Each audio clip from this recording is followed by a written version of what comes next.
Bom dia, eu sou o Nelson Vaz. Essa é uma representação de Manuel de Barros, o poeta mato-grossense, de quem eu vou tomar emprestado vários versos. É, um deles é esse ah,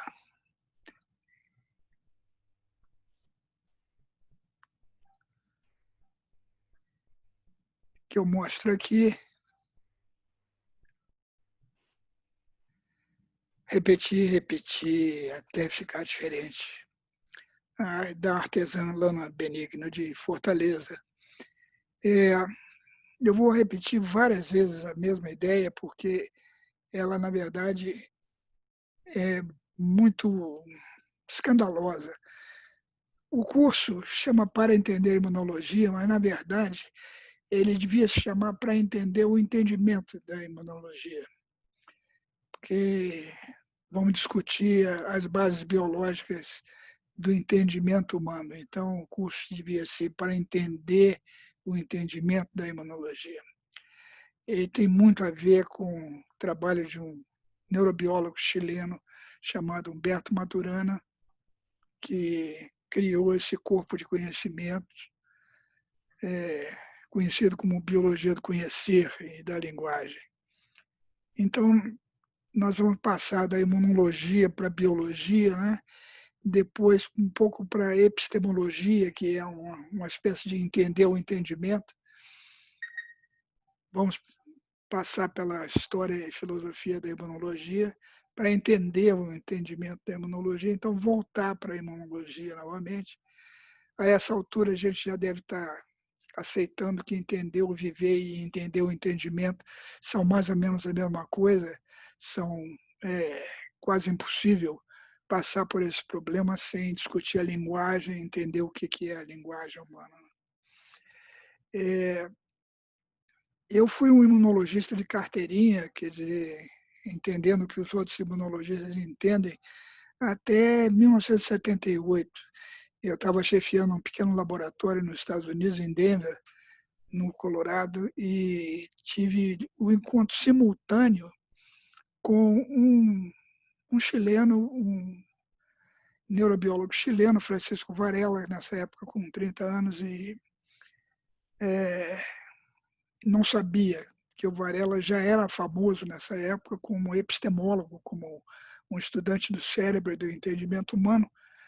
E, ao mesmo tempo, na bancada do laboratório, nós tínhamos encontrado um fenômeno que estava nos deixando perplexos.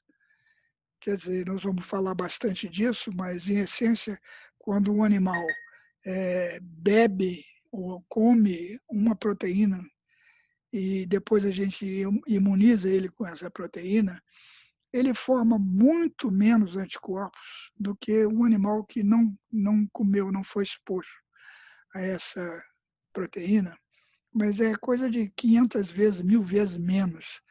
E eu estava perplexo porque todo animal come centenas de proteínas e isso deveria estar na primeira página dos livros de imunologia e não está, né?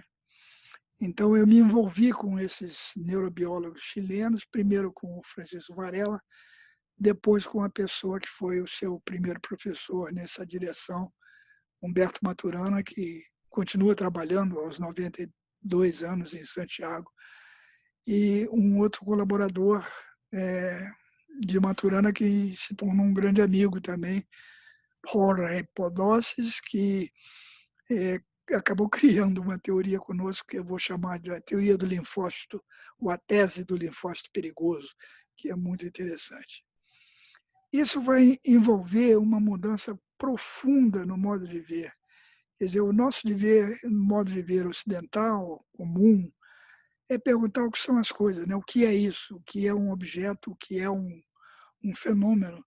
E a mudança nesse modo de ver proposta por Maturana e por Podoses também é inserir nessa pergunta o que como é que essa coisa surge para nós, está ligada com o quê, não é? E como se conserva, qual é por que processo ela permanece, né?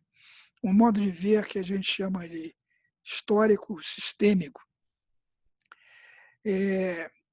A imunologia que eu fiz foi modificada por esse conjunto de circunstâncias, quer dizer, normalmente a imunologia fala de um sistema imune, onde um antígeno entra em contato com o corpo, gera anticorpos, e o imunologista mede, vê esses anticorpos, a ativação dos linfócitos, mas existe uma atividade imunológica espontânea antes do contato do organismo com o antígeno, e nós vamos falar bastante dessa figura aqui, que foi um grande fisiologista do século XIX, chamado Claude Bernard. E vai ter tudo a ver com esse meu encontro simultâneo com o Francisco Varela e a história da tolerância oral, que é como esse fenômeno passou a ser conhecido, quer dizer, uma diferença muito grande entre o que acontece quando se imuniza um animal por injeção do antígeno, quando ele bebe esse antígeno, como acontece normalmente na alimentação. Depois disso, um monte de coisas aconteceram.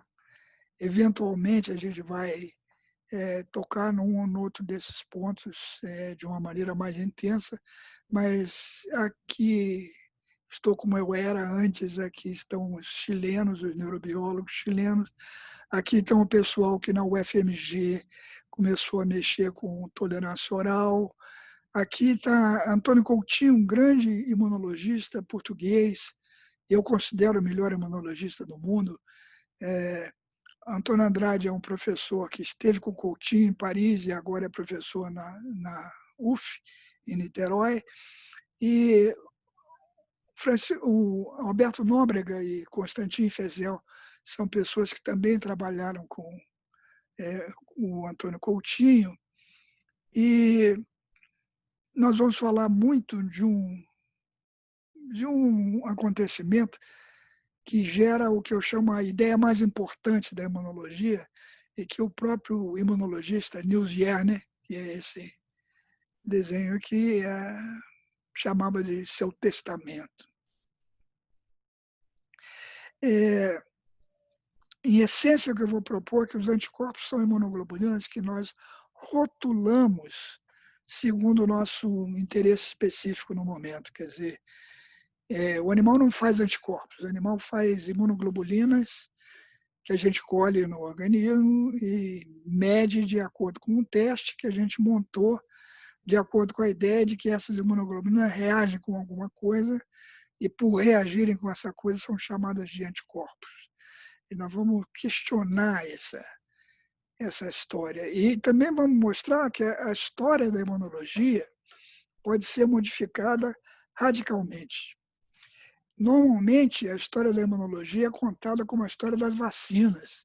Quer dizer, começa aí no século XVIII, XIX, com Jenner e Pasteur, mas ela devia começar no Neolítico. Quer dizer, com o Cro-Magnon, por exemplo, há 10 mil anos atrás, tinha o nosso rosto, nossas mãos, provavelmente uma linguagem já sofisticada.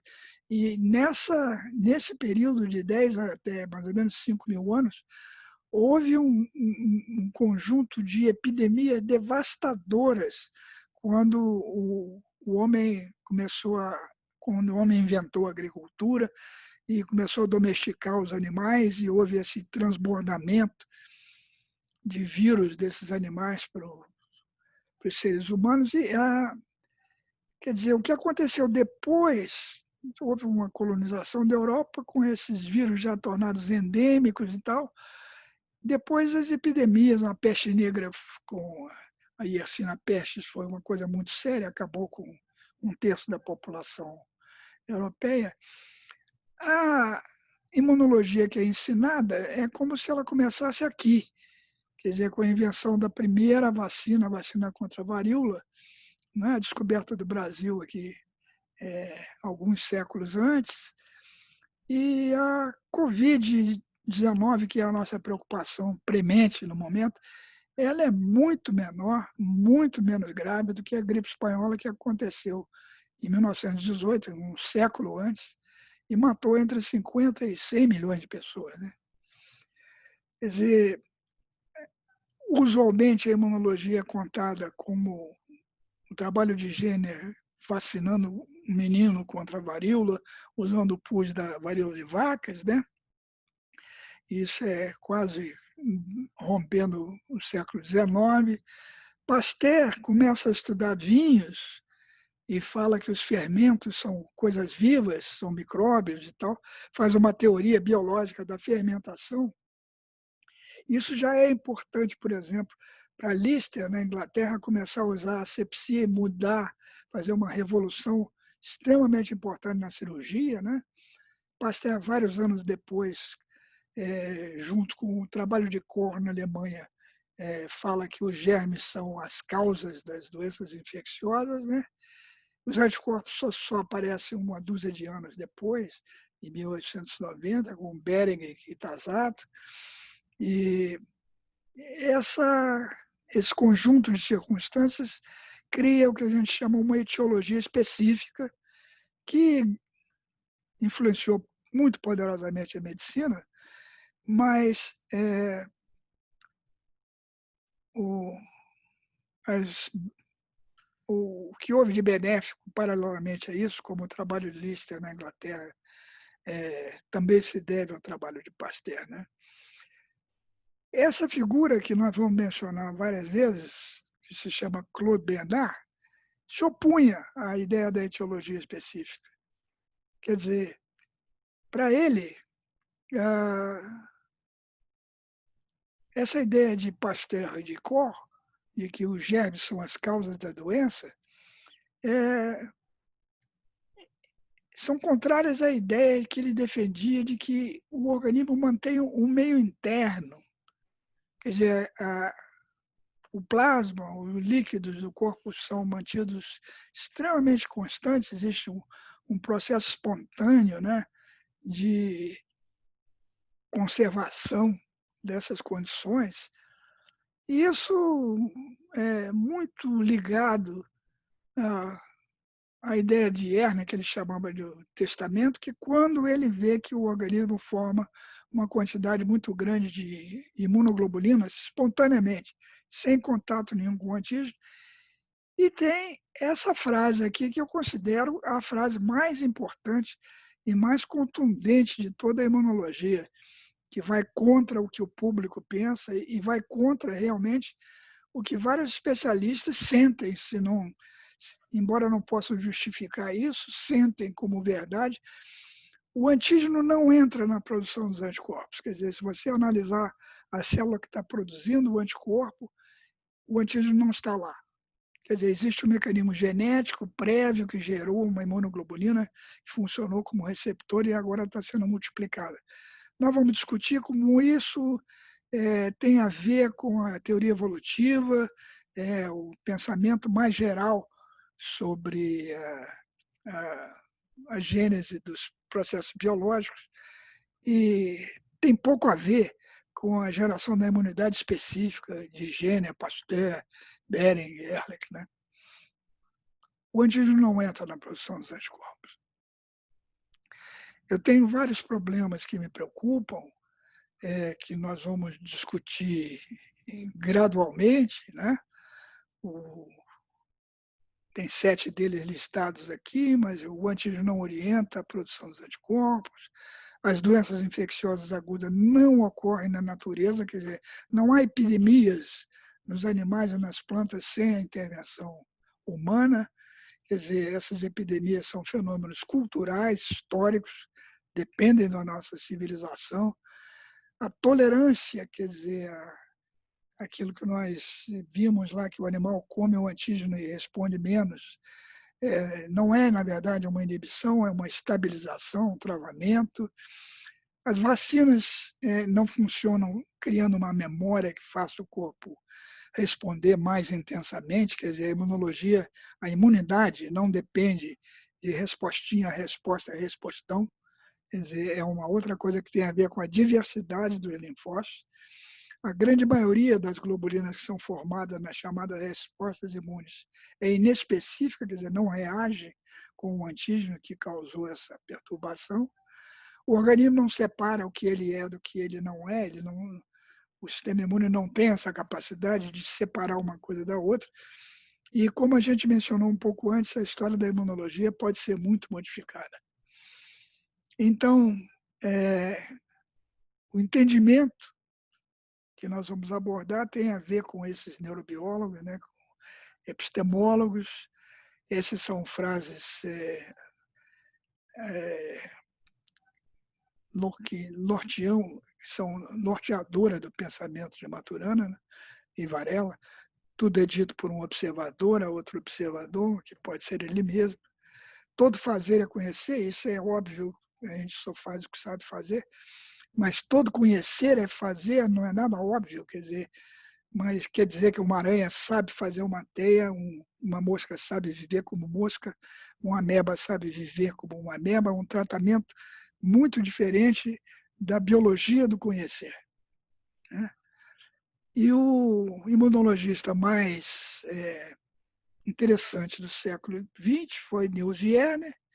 Ele teve a ideia mais importante da imunologia, que é que o organismo produz espontaneamente uma variedade enorme de linfócitos e imunoglobulinas naturais, sem necessidade de estimulação por antígenos. Bom, essa é uma pílula, um primeiro contato que a gente faz com essas ideias que são surpreendentes, né? E vamos ter várias outras oportunidades de discutir sobre isso. Eu vou parar aqui o compartilhamento.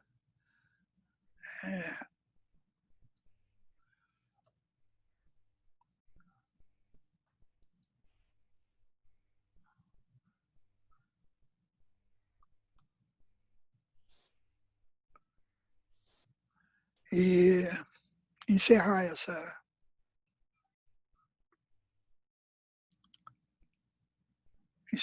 comunicação.